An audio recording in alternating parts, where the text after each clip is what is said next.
Hi ನಮಸ್ಕಾರ ಎಲ್ಲರಿಗೂ welcome to my channel. ಇವತ್ತು ದೋಸೆ ಹಿಟ್ಟು ಹೇಗೆ ಮಾಡೋದು ಅಂತ ಹೇಳ್ಕೊಡ್ತೀನಿ. ನಾನು ತೋರಿಸೋ ಈ ಅಳತೆಯನ್ನು ನೀವು ನೀರಲ್ಲಿ ಚೆನ್ನಾಗಿ ತೊಳೆದು 4 ಗಂಟೆ ನೆನೆಸಿಡಿ. ಹಿಟ್ಟು ರುಬ್ಬುವಾಗ ಒಂದು ಅರ್ಧ ಗಂಟೆ ನೀವು ಅವಲಕ್ಕಿಯನ್ನು ನೆನೆಸಿಟ್ರೆ ಸಾಕು.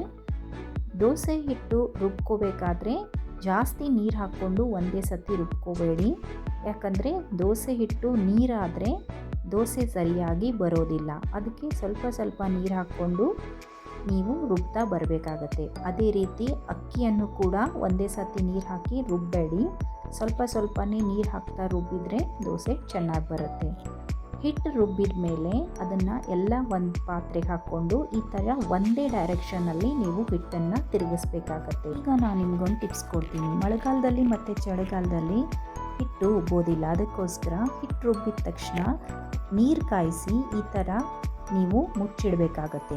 ಆಮೇಲೆ ರಾತ್ರಿ ಒಂದು ಪಾತ್ರೆ ಇಟ್ಕೊಂಡು ಅದ್ರ ಮೇಲೆ ಈ ಬೋಗಾಣಿ ಇಟ್ಕೊಂಡು ಒಂದು ಅರ್ಬಿಯನ್ನು ಮುಚ್ಚಿಡಿ. ಬೆಳಗ್ಗೆ ನೋಡಿ ಎಷ್ಟು ಚೆನ್ನಾಗಿ ಹಿಟ್ಟು ಉಬ್ಬಿದೆ. ನಿಮಗೆ ಎಷ್ಟು ಬೇಕೋ ಅಷ್ಟು ಹಿಟ್ಟನ್ನು ಮಾತ್ರ ತಗೊಂಡು ಅದಕ್ಕೆ ಉಪ್ಪು ಮತ್ತು ಸ್ವಲ್ಪ ಅಡುಗೆ ಸೋಡಾವನ್ನು ಸೇರಿಸ್ಕೊಂಡು ಚೆನ್ನಾಗಿ ಒಂದೇ ರೀತಿಯಲ್ಲಿ ತಿರುಗಿಸ್ತಾ ಬನ್ನಿ. ಆವಾಗ ನಿಮಗೆ ದೋಸೆ ಚೆನ್ನಾಗಿ ಬರುತ್ತೆ.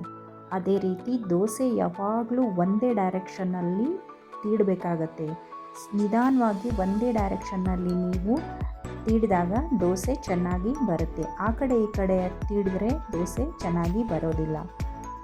ಉಳಿದಿರೋ ಹಿಟ್ಟನ್ನು ನೀವು ಫ್ರಿಜ್ಜಲ್ಲಿ ಇಟ್ಕೊಳ್ಳಿ. ಆ ಹಿಟ್ಟಿಂದ ಮತ್ತೆ ನೀವು ದೋಸೆನೂ ಮಾಡ್ಬೋದು ಅಥವಾ ಪಡ್ಡೂ ಮಾಡ್ಬೋದು.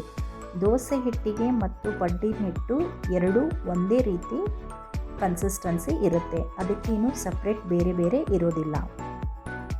ಈ ವಿಡಿಯೋ ನಿಮಗೆ ಇಷ್ಟ ಆಗಿದ್ರೆ ನನ್ನ ಚಾನಲ್ ಲೈಕ್, ಶೇರ್ ಮತ್ತು ಸಬ್ಸ್ಕ್ರೈಬ್ ಮಾಡಿರಿ. Thank you.